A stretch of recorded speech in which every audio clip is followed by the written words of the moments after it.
யெகோவா ஈரை பிரேற்றின் வழியாக தேவநாமம் மகிமைப்படுவதாக. உங்களையும் வெல்கம் பண்ணுறேன். பிரியமானவர்களே, இன்று ஆண்டவரிடத்தில் நாம் பெற வேண்டிய முக்கியமான 2 காரியங்களை பார்க்கலாம். அதில் முதலாவதாக கிருபை. இந்த கிருபையை பற்றி ஏற்கனவே நாம் பார்த்துருக்கோம். அதாவது தகுதி இல்லாத நமக்கு தேவனால் கொடுக்கப்படுகிற ஈவு. அது என்ன ஈவுனா, அவரை அறிந்து அவருக்குள் வாழ்வதே பெரிய ஈவு தான்.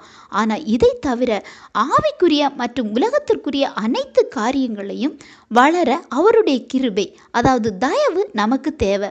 2வதாக சமாதானம்.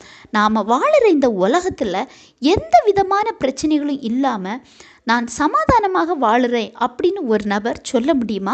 கண்டிப்பாக முடியாது. எவ்வளவு சம்பூர்ணமான வாழ்க்கையாக இருந்தாலும் அதில் வேதனைகள், பிரச்சனைகள் கண்டிப்பாக இருக்கும். ஆனால் இவை எல்லாவற்றையும் தாண்டிய ஒரு தேவ சமாதானம் நமக்குள்ள வந்தால் இவை ஒன்றுமே இல்லை. சில தேவ பிள்ளைகள் சொல்லுவாங்க, அவங்களுக்கு எவ்வளோ பிரச்சனைகள் காணப்பட்டாலும் ரொம்ப சந்தோஷமாக நான் கர்த்தருக்குள் சந்தோஷமாக இருக்கேன் அப்படின்னு. அது எப்படின்னா, அவங்களுக்கும் ஆண்டவருக்கும் இடையேயான ஒரு இணக்கம், எல்லா பிரச்சனைகளையும் சமாளிக்கக்கூடிய தேவ சமாதானம் அவங்க கூட காணப்படும். ஆண்டவரோடு ஒரு இணக்கத்தோடு காணப்படுவாங்க.